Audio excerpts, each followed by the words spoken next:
Okay.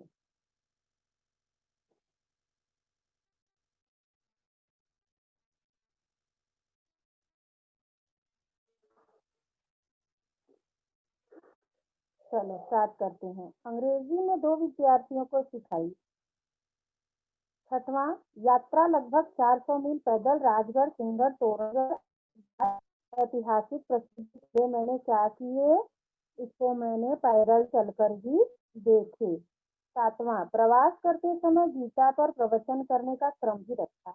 जब मैं यहाँ इन सब जगहों पर घूमने के लिए जा रहा था तो मैंने भगवत गीता पे प्रवचन भी किया। आज तक कोई 50 प्रवचन किए। अब यहाँ से आश्रम आते हुए पैदल मुंबई जाऊंगा और वहां से रेल से आश्रम पहुंचूंगा। मेरे साथ 25 वर्ष का एक विद्यार्थी प्रवास कर रहा है। मुझे गीता सीखने का मुझसे गीता सीखने का उसका विचार है।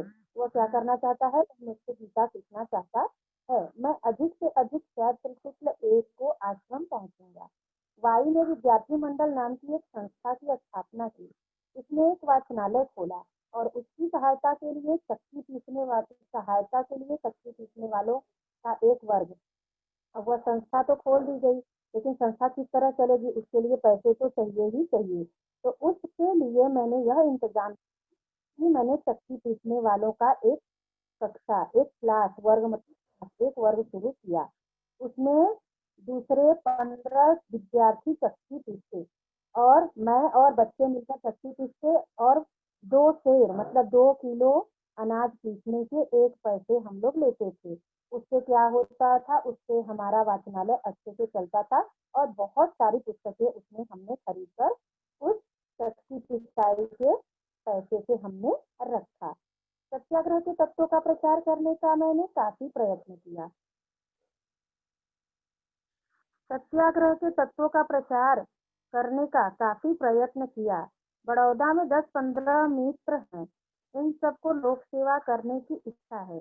इस कारण वहाँ 3 वर्ष पहले हमने मातृभाषा के प्रसार के लिए संस्था स्थापित की है। वहाँ हमने क्या किया, मातृभाषा प्रचार और प्रसार करने की संस्था, अपनी मातृभाषा यानी हिंदी भाषा। इस कारण 3 वर्ष पहले हमने यह कार्य किया। इस संस्था के वार्षिक उत्सव में गया। एनुअल इकट्ठे होकर चर्चा करनी है, इसकी हमने चर्चा की। विचार विमर्श, कोई कार्य करने से पहले क्या करना पड़ता है,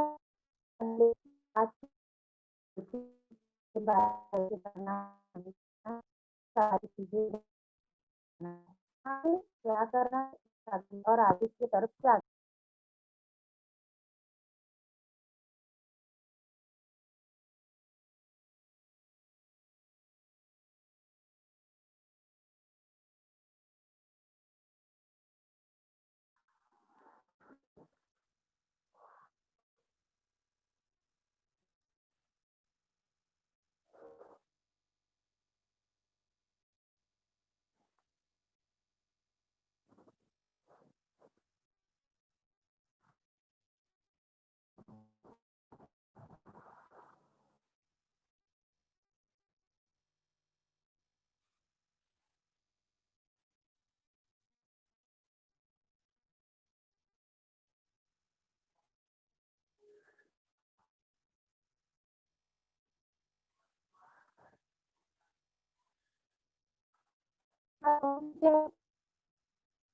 hello hello hello.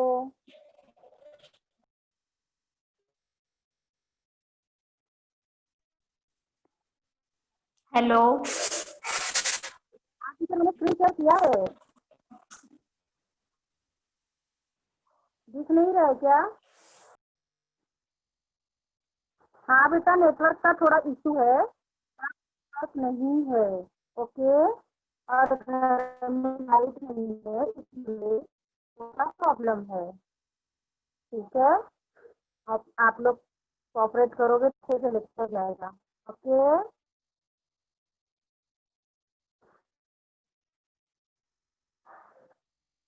Very good.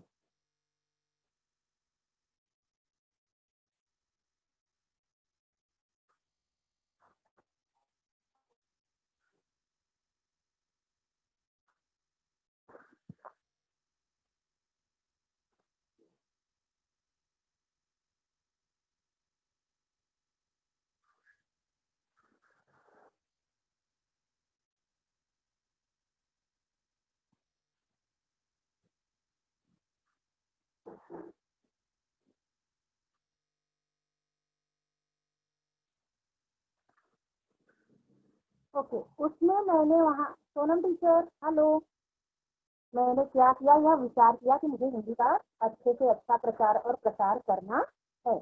मेरी श्रद्धा है कि वह संस्था यह काम जरूर करेगी। यह मेरी श्रद्धा है, मेरा विश्वास है कि यह जो संस्था है मेरा यह काम हिंदी का प्रचार प्रसार करने का जरूर से जरूर करेगी।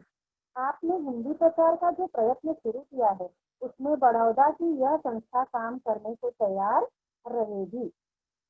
अंत में सत्याग्रह निवासी के तौर पर मेरा आचरण कैसा रहा यह कहना आवश्यक है। मैं सत्याग्रह का आंदोलन में भागीदार हूँ, उसमें मैंने किस तरह का लोगों से आचरण किया वह मैं आपको बताता हूँ। अस्वाद व्रत, इस विषय पर भोजन संबंधी प्रकरण में ऊपर लिखा जा चुका है। अस्वाद व्रत मतलब बिना स्वादहीन खाना खाना। स्वादहीन सब लोग बोलते हैं ना, सात्विक खाना खाओ, मन में सात्विक विचार रहते हैं, जिसका विवरण ऊपर दिया जा चुका है। अपरिग्रह, लकड़ी की थाली, कटोरी, आश्रम का एक लोटा, धोती, कंबल और पुस्तकें, इतना ही परिग्रह किया है। मैंने क्या संग्रह परिग्रह करना, अपरिग्रह करना मतलब संग्रह न करना, परिग्रह करना मतलब संग्रह करना। तो लकड़ी की थाली है, कटोरी है, आश्रम का एक लोटा है, धोती और कंबल, पहनने के लिए धोती, ओढ़ने के लिए कंबल, और मेरे पढ़ने के लिए पुस्तकें, यही सब चीजें मैंने संग्रह की है। बाकी मेरे नहीं है। बड़ी कोट टोपी वगैरह न पहनने का, ना मैं टोपी पहनता हूँ और ना ही मैं बड़ा कोट पहनता हूँ, क्योंकि इसको ना पहनने का मैं व्रत ले चुका हूँ। मुझे नहीं चाहिए ये सब, नहीं पहनना है। करघे पर बुना कपड़ा ही इस्तेमाल करता हूँ। जो हथकरघा, पहले उस समय में महात्मा गांधी के दिनों में सत्याग्रह आंदोलन जब हुआ था, उस समय क्या हुआ था, विदेशी नाले हो रहा था, इसलिए लोग क्या कर रहे थे, जितने भी क्रांतिकारी आंदोलन वाले थे, जो स्वतंत्रता प्रेमी थे, देश प्रेमी थे, वो क्या करते थे, हाथ से बुना हुआ, तब हथकरघा चरखा चलाया गांधी जी ने, और उसी पर बुना हुआ कपड़ा लोग पहनते थे। तो वही वो बता रहे हैं कि करघे पर बुना हुआ कपड़ा ही पहनता हूँ और दूसरा कुछ नहीं। स्वदेशी परदेशी का संबंध मेरे पास है ही नहीं। आपके संबंध मद्रास के व्याख्यान के अनुसार व्यापक अर्थ न किया हो तो ही। क्यों? क्योंकि मेरे पास स्वदेशी और विदेशी का कोई मतलब ही नहीं है, क्योंकि मैं हथकरघे पर बुना हुआ कपड़ा इस्तेमाल करता हूँ, इसलिए। सत्य, अहिंसा, ब्रह्मचर्य, इन व्रतों का परिपालन अपनी जानकारी में मैंने ठीक ठीक किया है, ऐसा मेरा विश्वास है। इन सारे सत्य, अहिंसा, ब्रह्मचर्य, ब्रह्मचर्य यानी आजीवन ब्रह्मचर्य व्रत का पालन करना, गृहस्थ आश्रम में न जाना, शादी ना करना, परिवार के साथ ना रहना। सत्य और अहिंसा, हिंसा सत्य बोलना मतलब सदा सत्य बोलना, अहिंसा मतलब किसी को दुख तकलीफ नहीं पहुंचाना। यह सब कार्य मैंने बहुत अच्छे से किया है, ऐसा मेरा विश्वास है कि मैंने अच्छे से किया है यह कार्य। अधिक क्या लिखूं? जब भी सपने आते हैं तब मन में एक ही विचार आता है। अब पत्र में विनोबा भावे क्या लिख रहे हैं, अब इससे अधिक क्या लिखूं, सारा वृत्तांत मैंने आपको अपने पत्र में लिखकर बता दिया, अपने भोजन के संबंध में, अपने कार्य के संबंध में, अपने दर्शन यात्रा के संबंध में, जो मैंने कक्षाएं चलाई उसके संबंध में, वाचनालय खोला, संगोष्ठी में जाकर मैंने हिंदी का प्रचार और प्रसार किया, इन सारी चीजों के बारे में मैंने आपको अच्छी तरह से विस्तार पूर्वक इस पत्र में बता दिया। क्या ईश्वर मन में एक ही, जब मैं सोता हूँ, सपने आते हैं, तब मन में एक विचार आता है, क्या ईश्वर मुझसे कोई सेवा लेगा? मैं पूर्ण श्रद्धा से इतना कह सकता हूँ कि आश्रम के नियमों के अनुसार एक को छोड़कर मैं अपना आचरण रखता हूँ।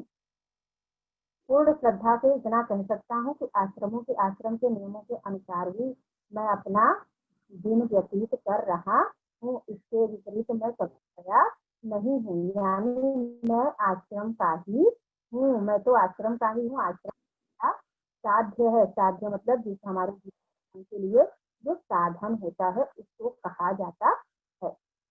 जिस एक बात की कमी का उल्लेख मैंने किया है वह है अपना भोजन यानी भाकरी स्वयं बनाना। एक कमी है, क्यों? क्योंकि मैं अपना भोजन स्वयं बनाना, भाकरी यानी रोटी होती है ना, आप लोग भाकरी बोलते हो ना, बाजरे की ज्वार की रोटी जो बनती है। मैंने इसका भी प्रयत्न किया, पर प्रवास में यह संभव न हो सका। मैंने बहुत कोशिश की, कमी रह गई है, बहुत कोशिश की कि मैं अपना खाना बनाकर खाऊं, लेकिन प्रवास करते समय, यहाँ से वहाँ आते जाते समय यह संभव नहीं हो पाया है कि मैं अपना खाना खुद से बना पाऊं। सत्याग्रह का या दूसरा कोई कार्य, खेल संबंधी सत्याग्रह शुरू करने का सवाल पैदा हो तो मैं तुरंत ही पहुंच जाऊंगा। अब वह गांधी जी को बता रहे हैं कि अगर सत्याग्रह कोई चालू होने वाला है, रेल सत्याग्रह चालू होने वाला अगर शुरू हो, तो मैं आपका तुरंत पहुंच जाऊंगा अगर आप मुझे बताओ। इधर आश्रम में क्या फेर फार हुए हैं तथा कितने विद्यार्थी हैं, राष्ट्रीय शिक्षा की योजना क्या है तथा मुझे अपने आहार में क्या परिवर्तन करना चाहिए, यह जानने की मेरी प्रबल इच्छा है। अब इस आश्रम में क्या क्या फेरबदल करना है, कुछ परिवर्तन करना है क्या, या हुआ है क्या, और कितने विद्यार्थी हैं, राष्ट्रीय शिक्षा की योजना क्या है, क्योंकि वो वाई से लौट रहे थे आश्रम को, तो इसलिए आश्रम के बारे में वो जानना चाहते हैं कि और अधिक क्या करना है मुझे आश्रम के लिए, क्योंकि अब मैं वाई से वापस आश्रम में आ रहा हूँ। तो ये सारी चीजें आप मुझे बताइए। किससे पूछ रहे हैं? बापू जी से वो पूछ रहे हैं। मेरी प्रबल, बहुत प्रबल इच्छा है, दृढ़ इच्छा है कि आप मुझे यह सब बताएं, जिससे मैं आश्रम पहुंच करके क्या करूं, वहां के सारे नियमों को आपके द्वारा बताए गए नियमों का पालन करवा सकें। आप स्वयं मुझे पत्र लिखें, ऐसा विनोबा भावे का आपको चित्र तुल्य समझने वाले आपके चित्र का आग्रह है। आप यह पत्र पढ़कर और मुझे मार्गदर्शन दीजिए कि मैं और आगे क्या क्या करूं। और आपसे एक आग्रह है, एक विनती है, चित्र तुल्य समझने वाले मतलब पिता के समान हो आप मेरे लिए, और मुझे पुत्र समझते हो। मेरी विनती है कि आप अपने हाथों से मुझे इस पत्र का जवाब लिखकर दो। मुझे आपके ही हाथों का पत्र चाहिए। मैं 2-4 दिन में ही यह गांव छोड़ दूंगा। मैं 2-4 दिन में यह गांव छोड़कर आगे की यात्रा कंप्लीट करूंगा या पूरी करूंगा। यह पत्र पढ़कर गोरख ने मच्छर को हराया, भीम है भीम, यह उद्गार बापू के मुंह से निकले। सुबह उनको इस प्रकार यह पत्र जब उन्होंने पढ़ा तो उनको लगा कि विनोबा भावे कौन है, भीम है भीम, वह कितना कार्य इन्होंने अच्छी तरीके से कर दिया है। तुम्हारे लिए कौन सा विशेष काम मैं लाऊं, यहाँ मुझका अब मुझे यह नहीं सूझ रहा है कि मैं तुम्हारे लिए क्या करूं, कौन सा कार्य लाऊं। मतलब तुमने तो इतना अच्छा कार्य कर दिया है कि मैं तुम्हारे लिए और क्या तुम्हें यह कर।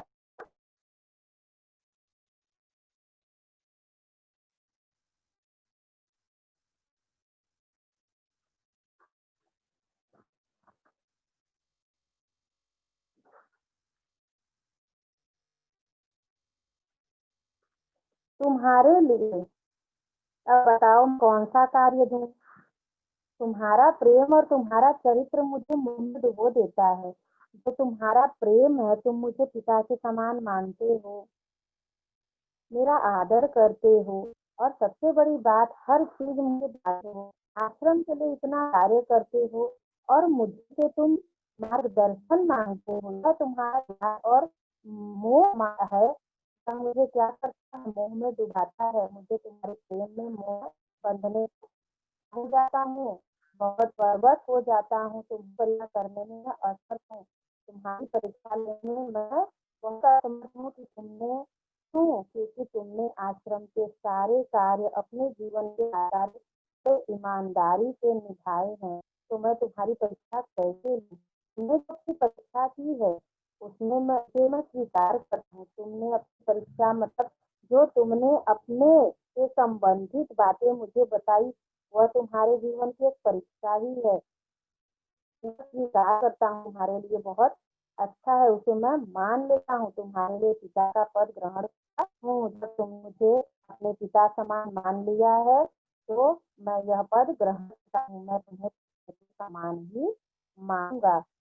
मेरे लोभ को तुमने लगभग पूरी किया है। मेरी मान्यता है कि सच्चा का अपने से एक चरित्र पुत्र पैदा किया है। हर पिता और माता की यही इच्छा होती है कि मेरा बेटा मेरे से भी आगे जाए। हर पिता यह चाहता है कि मेरा बेटा मेरे से भी ज्यादा गुणवान, चरित्रवान, कार्यशील हो, आगे ना करे। तब पिता को क्या होती है, बहुत खुशी मिलती है।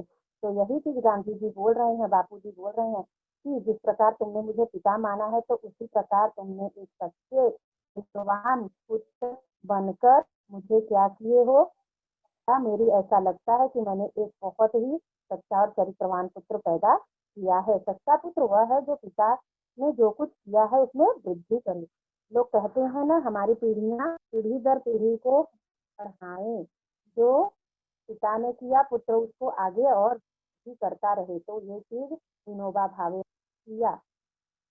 तो वही वो बोल रहे हैं माँ बापू जी की सच्चा पुत्र वही होता है जो पिता के द्वारा किए गए कार्यों को और आगे की तरफ बढ़ाए, उसमें वृद्धि करे। पिता सत्यवादी, दृढ़, दयामय हो तो स्वयं अपने में ये गुण विशेषता से धारण करे।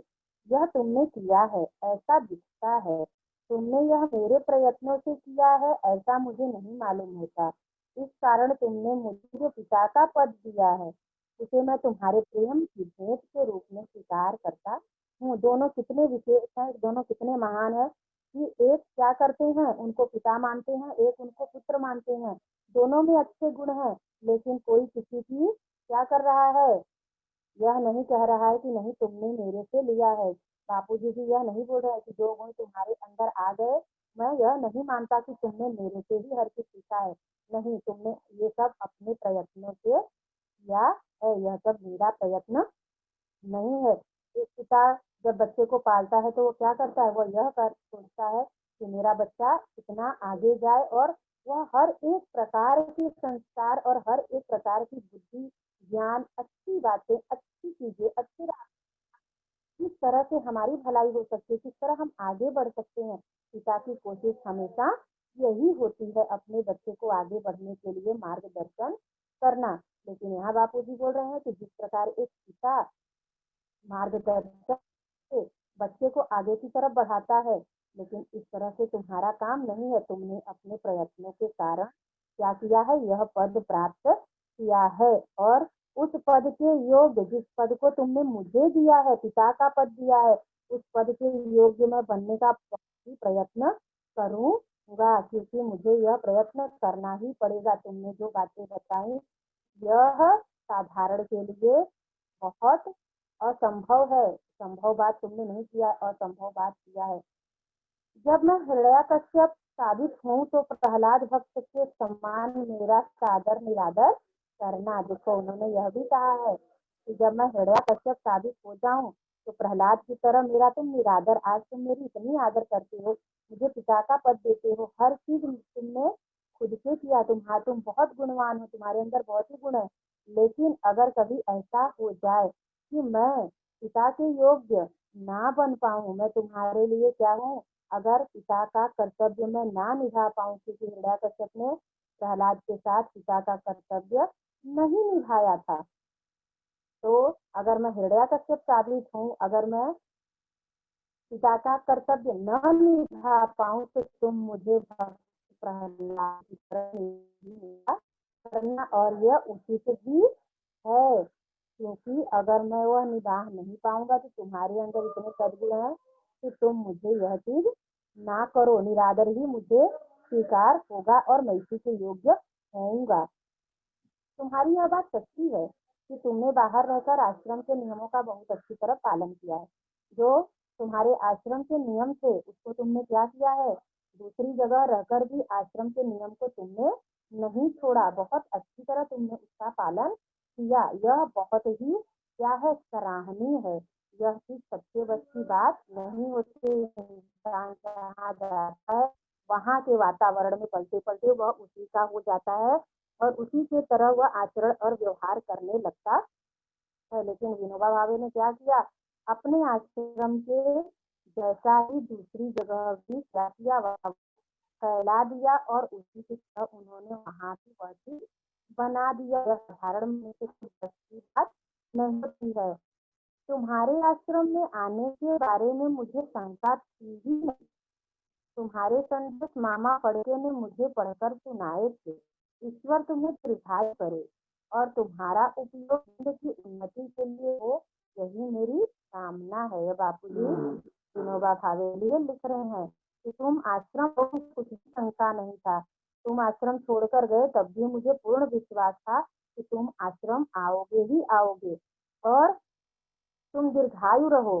तुम इस हिंद के उन्नति के लिए, इस देश के उन्नति के लिए बने हो और उन्नति करो। यही मेरी भगवान से कामना है कि तुम हमेशा दीर्घायु बने रहो, स्वस्थ रहो और क्या करो, इस देश के लिए तुम हमेशा लड़ते रहो और इस देश का हमेशा उन्नति विकास करने में हमेशा तुम्हारा सहयोग बना रहे। एक पिता और एक पुत्र, देखो माने हुए पिता और पुत्र हैं फिर भी एक दूसरे में इस तरह की समझदारी और प्रेम को दर्शाया गया है। इसमें हमें कितनी सारी बातें भी मिलती हैं सीखने को। एक पिता और पुत्र के प्रेम, व्यवहार कैसा होना चाहिए, एक पिता को किस तरह व्यवहार करना चाहिए, एक पुत्र को उनकी बातों पर किस तरह अमल करना चाहिए, यह बताया गया है। देश के स्वतंत्रता के बारे में बताई गई है, ब्रह्मचर्य और खाने के बारे में कि हमें जब हम विद्यार्थी जीवन में होते हैं तो हमें किस तरह से खाना, किस तरह खान पान अपना रखना चाहिए। और सबसे बड़ी बात यह बताया गया है कि जिस तरह जहाँ जैसा समय और वक्त मिले हो हमें उसी के अनुसार ढल जाना चाहिए। जो समय जैसा होता है इंसान को उसी में खुश और संतुष्ट रहना चाहिए। जब इंसान संतुष्ट रहता है तब वह, और बहुत सारे ऐसे नियम होते हैं अपने लिए हमें बनाने चाहिए। अगर हम अपने लिए बनाएंगे तो शायद हमारे लिए बहुत ही अच्छा होगा। और हमारे लिए क्या अच्छा है क्या अच्छा नहीं है, यह सोचने का, तर्क करने का भगवान ने हमें इतना सुंदर हाथ पैर बुद्धि आंख मनुष्य का जीवन दिया है। तो हमें भी यह तार्किक शक्ति होनी चाहिए कि हमारे लिए क्या उचित है और क्या अनुचित है। घर और परिवार है तो उसके क्या नियम है, उस नियम के अनुसार हमें चलना चाहिए। अपने से बड़ों का कहना मानना चाहिए, अपने से बड़ों को आदर्श मानना चाहिए। अगर हम अपने से बड़ों को, अपने दादा दादी माँ, जो भी हमारे बड़े हैं, पिता हैं, जो इंसान का स्वभाव कितना भी खराब हो लेकिन क्या करते हैं, अपने से बड़े जो होते हैं वो हमेशा हमारे लिए अच्छा ही सोचते हैं और हमारे लिए आदर्श ही होते हैं। ऐसा नहीं होना चाहिए कि हम बड़े हो गए, आज टेक्निकल जमाना है, वो पुराने जमाने के हैं तो हमें उनका निरादर करना चाहिए, नहीं। बहुत सारी बातें हमें उनसे भी सीखने को मिलती हैं जो आज के जमाने में हमें सीखने नहीं मिलेंगी। हमें किसी तरह से, किसी भी प्रकार से उनका निरादर तो करना ही नहीं चाहिए। और यही बापूजी, बापूजी क्यों खुश हुए, विनोबा भावे के आचरण से, उनके किए गए कार्यों से वो क्या हुए, इतने खुश हो गए कि उनके हुए पिता के पद को ग्रहण कर लिया उन्होंने और अपने पुत्र के समान उनको माना और उनको कोई शक कोई संदेह नहीं था उनके इस कार्य में। उन्होंने कहा मुझे कोई भी संदेह नहीं है कि तुम क्या कर सकते हो, मुझे यही उम्मीद थी और मैं पूर्ण विश्वास था, इस तरह के कार्यों का मैं तुमसे उम्मीद करता हूँ। भगवान करें तुम हमेशा स्वस्थ रहो, दीर्घायु रहो और हमेशा देश के लिए उन्नति के विचार करते रहो। तुम्हारे आहार में किसी प्रकार का परिवर्तन करने का अभी तो मुझे कुछ नहीं लगता। दूध का त्याग अभी तो मत करना, इतना ही नहीं, आवश्यकता हो तो दूध की मात्रा और बढ़ा दो। अब देखो, एक पिता को क्या करते हैं, पिता अपने बच्चे को हमेशा अच्छा बताता है।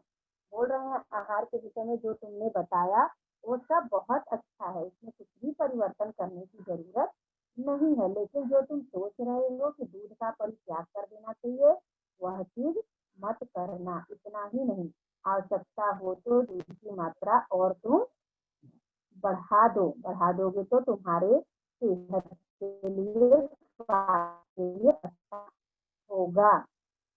यह खाने और पीने की बात जो है, इस उस समय वो लोग क्यों करते थे कि अगर मुझे कहीं ऐसे समय परिस्थिति में रहना पड़े जहाँ की मुझे 2-4 दिन तक भोजन भी ना मिले, तो मैं थोड़ा बहुत कुछ भी खा के जिंदा रह सकता हूँ। अगर इंसान का बर्दाश्त करने का ताकत अंदर मन पे, वह अपने मन पे अगर कंट्रोल कर ले, विजय प्राप्त कर ले, तो शायद हर एक चीज पर वो कंट्रोल कर सकता है। रेल विषयक सत्याग्रह की आवश्यकता अभी नहीं है, पर इसके लिए ज्ञानी प्रचारकों की आवश्यकता है। देखो, रेल के विषय पे सत्याग्रह आंदोलन करना अभी तो जरूरी नहीं है, लेकिन अच्छे अच्छे प्रचारक उसके लिए आवश्यक हैं, जो उसकी प्रचार और प्रसार कर सके। पहले इतना टेक्निकल जमाना तो था नहीं, तो लोगों के द्वारा ही प्रचार प्रसार किया जाता था, पत्र पत्रिकाएं छपते थे, उसी में बहुत सारी बातों को प्रसारित किया जाता था। यह संभव है कि शायद खेड़ा जिले में सत्याग्रह करना पड़ जाए, संभव है, ऐसा मुझे लगता है कि 1-2 जगह पे हमें क्या करना पड़ेगा, सत्याग्रह आंदोलन करना पड़ेगा। अभी तो मैं रमता राम हूँ, 2-1 दिन में दिल्ली जाऊंगा। विशेष तो अब जब आओगे तब सब तुमसे मिलने को उत्सुक हैं। बापू के आशीर्वाद। यह संभव है कि कहीं कहीं सत्याग्रह करना जरूरी है। अभी तो मैं रमता राम मतलब अभी तो मैं सिर्फ घूम रहा हूँ दूसरी जगह, और जब मैं आ जाऊंगा दिल्ली में तब की बात तय करेंगे।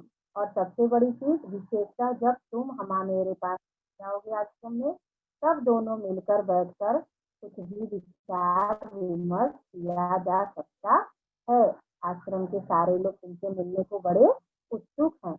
बापू का आशीर्वाद। हाँ, क्या होता है, महात्मा गांधी बापू जी का पत्र खत्म होता है। बाद में बापू के उद्गार, बहुत बड़ा मनुष्य है। ये अनुभव होता रहा कि महाराष्ट्रियों और मद्रासियों के साथ मेरा अच्छा संबंध रहा है। महाराष्ट्रियों में तो किसी ने मुझे निराश किया ही नहीं। उसमें भी विनोबा भावे ने तो हद कर दी। देखा, यहाँ इन्होंने यह बताया है कि सारे अपना भारतवर्ष ऐसा है कि वहाँ सारे आंदोलनकारी हैं। अपना भारतवर्ष विभिन्नताओं में भी एक है। और सबसे बड़ी बात यह है कि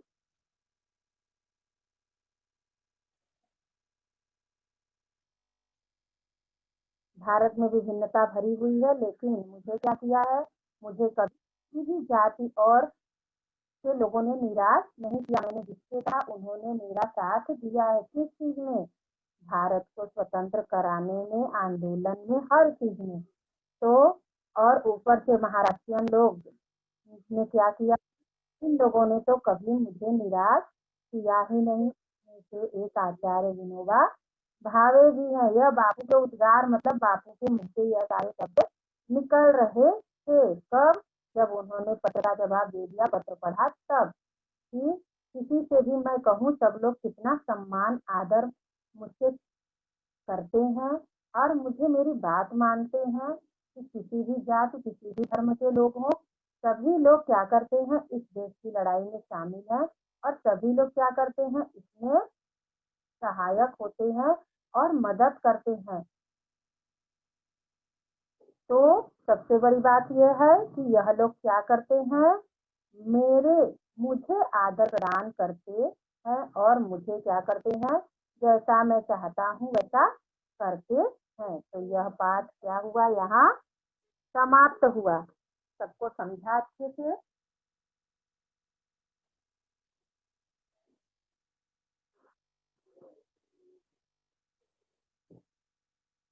ओके। ओके, अस्वाद व्रत का अर्थ बताओ। अस्वाद व्रत।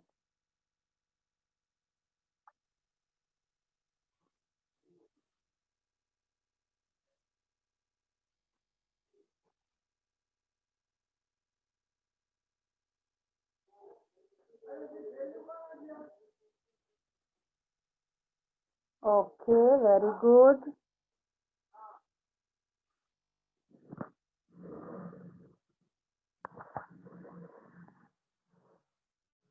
वाक चातुर्य, वाक चातुर्य का अर्थ बताओ। वाक चातुर्य।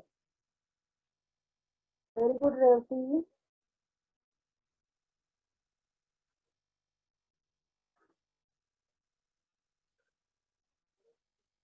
Okay, very good.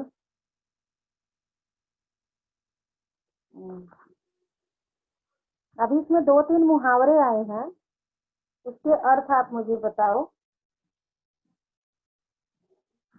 हृदय में स्थान बनाने का अर्थ क्या हो?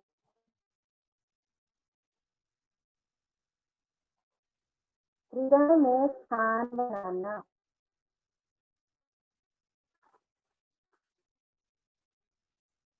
ओके, मंजिमा।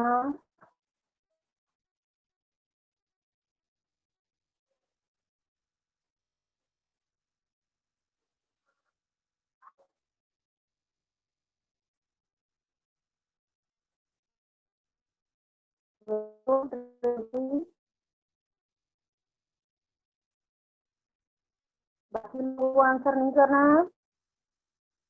बाकी कहाँ पे?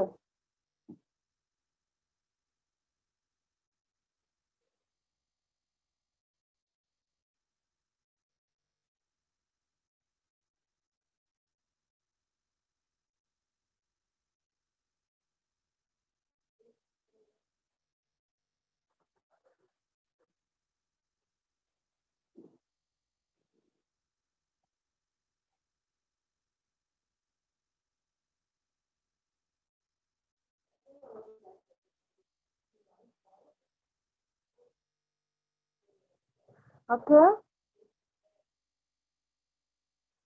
निरादर करना।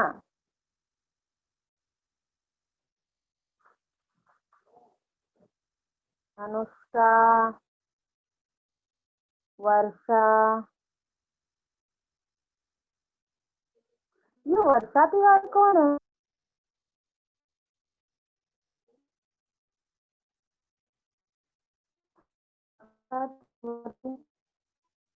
वर्षा। हेलो। जी, वर्षा तिवारी। ऐसा लग रहा है बेटा मैंने पहली बार देखा है।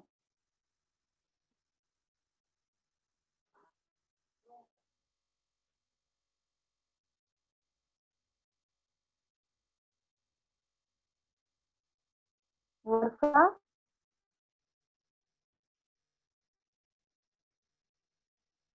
आपने और हेलो, वर्षा।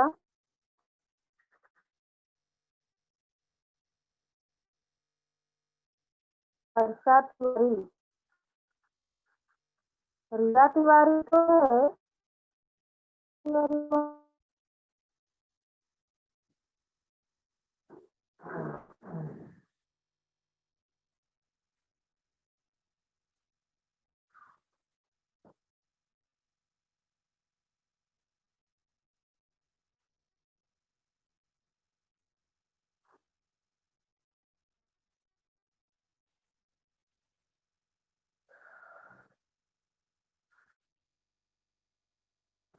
स्वास्थ्य सुधार के लिए विनोबा जी द्वारा किए गए कार्य। स्वास्थ्य सुधार के लिए विनोबा जी ने कौन से कार्य?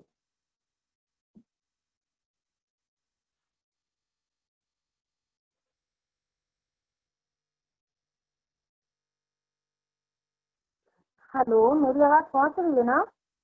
मैंने क्वेश्चन पूछा बेटा आपसे।